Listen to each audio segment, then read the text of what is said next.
What's up, YouTube? It's Reggie, and let's get into the word. So today we're on Daniel chapter 2. It says, in the second year of the reign of Nebuchadnezzar had dreams. His spirit was troubled. His sleep left him. Then the king commanded that the magicians, the enchanters, the sorcerers, the Chaldeans be summoned to tell the king his dream. So they came in and stood before the king, and the king said to them, I had a dream, and my spirit is troubled to know the dream. Then the Chaldeans said to the king in Aramaic, O king, live forever. Tell your servant the dream, and we will show the interpretation. The king answered and said to the Chaldeans, the word from me is firm. If you do not make known to me the dream and its interpretation, you shall be torn limb from limb. Your houses should be laid in ruins. So let's get the foundation of the context for this. So Nebuchadnezzar just had this dream, and these magicians, sorcerers, Chaldeans, all these people that are supposed to know how to interpret dreams, they want to know the dream before they decipher it, because they don't really, that's how limited their power is. And when you realize that Nebuchadnezzar didn't want to tell them the dream because he didn't want to be manipulated. It's easy to say you know what something is when you know, when you've been given like how it is. Like, let's say, for example, I give you a plan, right, for how to do something. Now you have the gist of how to do it, and you can kind of go from there. But when you don't know the basis of the dream, you can't just make up something that's going to be random. Like, so that was the act of faith he was taking to see who truly knew what they were talking about. And it says, the king answered and said, okay, no, brother, okay. He says, but if you show the dream and its interpretation, you shall receive from me gifts and rewards and great honor. Therefore, show me the dream and its interpretation. They answered the second time and said, let the king tell his servants the dream, and we will show its interpretation.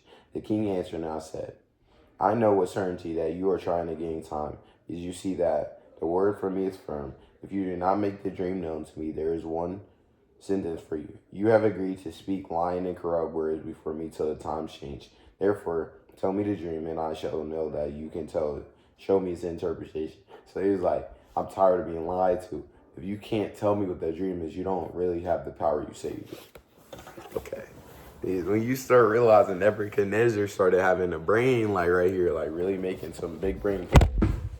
Ooh, hold on. It's good. The setups is good. It fell. Set it right back up. We not stopping this video. We getting right back to it. And it says, the Chaldeans answered the king and said, there is not a man on earth who can meet the king's demand, for no great and powerful king has asked such a thing of any magician or any enchanter or Chaldean. The thing that the king asks is difficult, and no one can show it to the king except the gods, whose dwelling is not with the flesh. Okay, so now they're saying no one on earth can tell you this.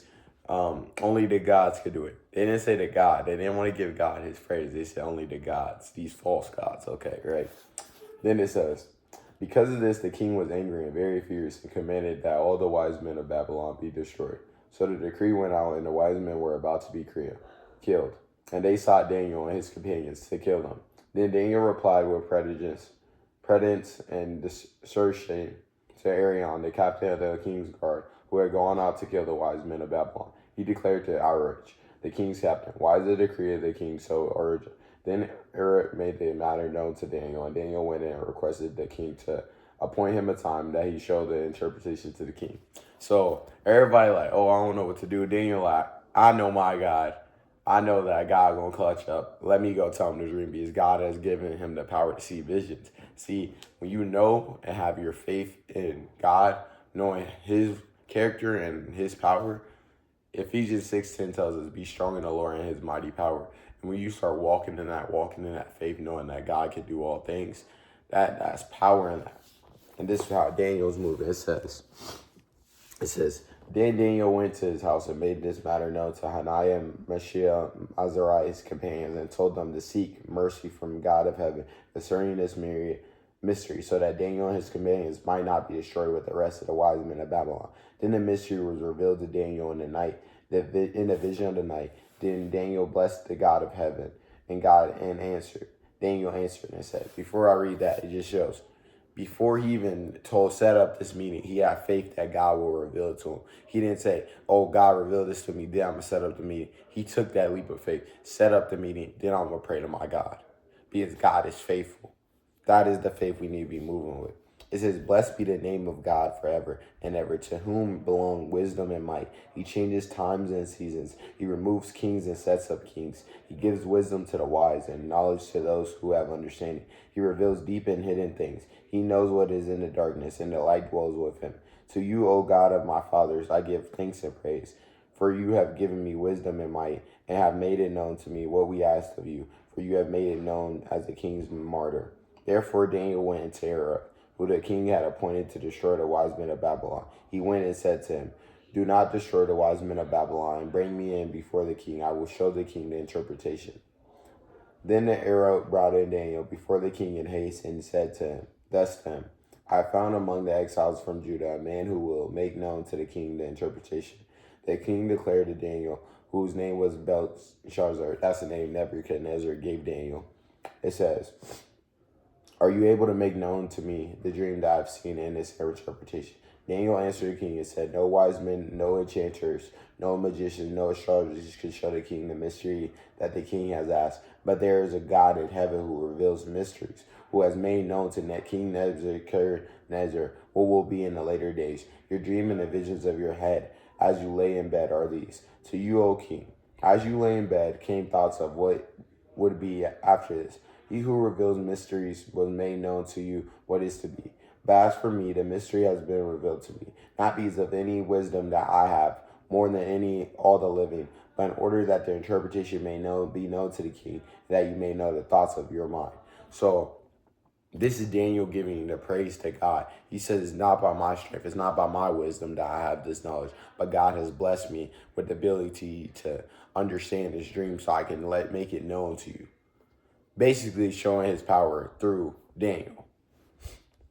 It says, you saw, O king, and behold, a great image. The image, mighty and exceeding brightness, stood before you, and its open appearance was frightening. The head of his image was of fine gold, its chest and armors of silver, its middle and thighs of bronze, its legs of iron, and its feet partially of iron and partially of clay. As you looked, a stone was cut out by no human hand, and it struck the image on his feet of iron and clay, and broke them in pieces. Then the iron, the clay, the bronze, the silver, and the gold all together were broken in pieces, and became like the shatter of the summer threshing floors, and the wind carried them away, so that not a trace of them could be found. But the stone that struck the image became a great mountain, and filled the whole earth. This was a dream. Now we will tell the king of its interpretation. You, O king, the king of kings, lowercase king, K, and all these, showing that he still is under God, says, to whom the God of heaven was given the kingdom, the power, the might, the glory, and to whose hand he was given. Wherever they dwell, the children of man, the beasts of the field, the birds of the heaven, make you rule over them. You are the head of gold. Another kingdom inferior to you shall arise after you, and you shall get the third kingdom of bronze, which you shall rule over all the earth. And there shall be a fourth kingdom, strong as iron, because iron breaks to pieces and shatters all things, and like iron that crushes, it shall break and crush all these. And as you saw, the feet and toes, partially of potter's clay, partially of iron, it shall be a divided kingdom. But some of the firmness shall be in it, just as you saw, iron mixed with the soft clay. And as the toes of the feet were partially iron and partially clay, so the kingdom shall be partially strong and partly brittle. As you saw the iron mixed with soft clay, so they will mix with one another in marriage, but they will not hold together, just as iron does not mix with clay. And in the days of the kings, God of heaven will set up the kingdom that shall never be destroyed, nor shall the kingdom be left to another people. It shall break in pieces all these kingdoms and bring them to an end, and it shall stand forever. Just as you saw, a stone was cut from a mountain by no human hand, and it was broken in pieces, the iron, the bronze, the clay, the silver, and the gold. A great God has made known to the king what shall be after this. The dream is certain, and its interpretation is sure. So God is saying, Daniel is being used by God to prophesy to him about the future. And it says, then King Nebuchadnezzar fell upon his face and paid homage to Daniel and commanded that an offering and incense be offered up to him. The king answered and said to him, Daniel, truly your God is the God of gods, the Lord of kings, and a revealer of mystery, for you have been able to reveal this mystery. Then the king gave Daniel high honors and many gifts and made him ruler over the whole province of Babylon, chief prefect